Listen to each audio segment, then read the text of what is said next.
Welcome everyone. Wanted to show you a brief overview of all of the repairs and upgrades I have done to my super handy 6-ton log splitter. Wanted to start with what broke and what I needed to repair. So the previous rails that the log moves along are of thinner gauge metal, and as the logs are fed, they cause outward pressure to spread, and the previous rails were bowing or bending outward. So I had a local fabricator just do some simple bends and replace the stock pipe with much thicker gauge pipe. So we're doubling the thickness here. This is the original U joint here that it's a handle. So it's very thin. You can feel how thin walled it is. So this is much thicker, I believe 2 to 3 times thicker of steel. The second issue was that as the logs are fed, like I was saying, they cause outward pressure, and all 4 of these bolts pulled out of their threads. They damaged the threads. So I'm clearly feeding logs that are too large for this product. However, I took everything apart and tapped these to a larger thread and thread pitch, a stronger thread size and thread pitch. These are running M8 1.25 pitch. I drilled and tapped them myself, put brand new hardware in both sides, torqued it down, or at least tightened it down with red Loctite. Additionally, I've upgraded the hardware here that mounts to this plate. So we're running stronger hardware here. Overall, tightened down with blue Loctite to prevent anything from coming loose. These ones I used red for because I don't want these to ever come loose, nor do I want to remove them without heat. So this is not something I would maintain or adjust. However, if I ever want to remove the rails for any reason, then I could do that, being the blue Loctite on there. Next, I haven't made any changes to the piston other than fresh pneumatic oil. Moving on, the stock electrical line was getting damaged as the cycling of the pressure plate would move back and forth. There was some damage in this area, so wrapped that up with electrical tape. No damage to the actual internal wires, but the casing was becoming damaged.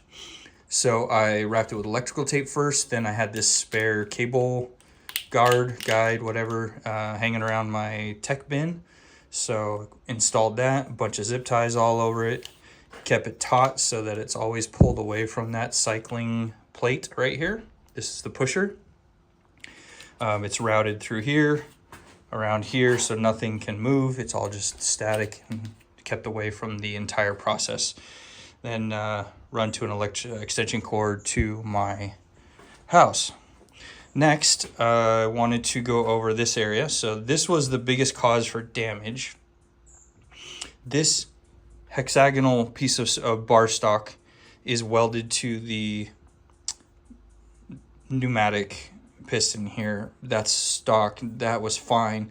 However, these bolts, these were, I believe, M6. So they were much smaller in diameter and depth. So they were only sticking in about 3/4, maybe an inch of thread.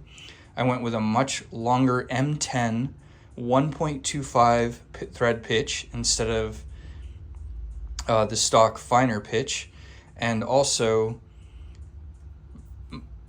drilled and tapped deeper into the stock. So I now have a good 1.25 inches of actual threading almost to the center line of the stock itself. So both sides almost come to the center. Doesn't get drilled all the way through, but almost. So then I also, when I installed these, this is a little bit of Delrin plastic. So I installed this little spacer here so that if it ever starts ballooning or crushing, then I know I'm causing too much pressure, and this will take the beating instead of the threads inside of the device. Okay, so I just have these on here temporarily. So This is the actuation handle. I do have it in the downward position for some cycling of the oil, but this is not, of course, the stock knob. It comes with this little plastic thing about this long. It's tiny, and I didn't like that. I wanted something I can just, without thinking about it, just reach over and then grab my fingers onto it and pull down quickly. So this is a double actuation. It's a safety. So this actually drives the oil into the piston, or opens a valve, I should say. And then this is the electrically started pump. So you have to first start this, which will turn on the pump, electrical housing, and then this will open the valve and then drive the pusher forward. These do not get kept on during the action of splitting. I did have a plate installed on top of this one. I didn't like it. It was causing some damage down in here. It had deformed and started causing damage. So I took it off. This is the stock plate. I don't quite understand why this is round. This slips constantly when driving a log forward. I want a square plate with literal teeth or knurling on it, so that'll really grab the log as I push it forward. So as I said, all the hardware has been upgraded, except for this lower railing. None of this is damaged by the action of splitting. This just takes the weight of the product. So, but I did take these all out, cleaned up the threads just with a brush, a wire brush. Just put some fresh blue Loctite on, reinstalled. Threads were not damaged in any way, so that's great to see. These ones as well. And then down here at the bottom, I did drill 2 holes through this.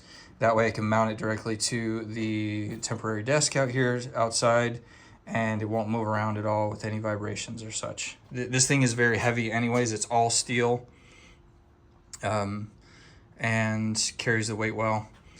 The machinist did a great job on these little tubes that go through the pipe here. They just carry a little axle for the movement of the wheels. Nice thing about this product is that it technically has 2 rubber feet there that carries the weight when it's in the downward position. And these just sit up here just above the surface of the desk or ground, and they don't carry any weight. But when you lift it upward, then the weight is transferred to the wheels and you can cart it around. So here's that valve I was talking about that actuates. This is just a bit of ballastol, just for lubrication as it moves back and forth. There is a plastic pad down here underneath that allows additional sliding. That's a stock part. So, fresh sharpened blade or splitter. It is extremely sharp. I sharpen it myself at about a 20-degree angle. And then everything is coated with a little bit of ballastol just to keep things sliding well. This is a little valve that's stock that you need to open before actuating the pneumatic piston. So if you do have one of these, make sure you are not leaving it in the closed position, otherwise you can damage the product.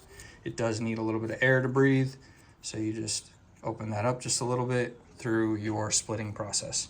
My only concern right now is I'm about to split this first log from this stock is these. So these are typically a round head bolt. So I'm not sure as the log comes through and splits if it's going to catch on these.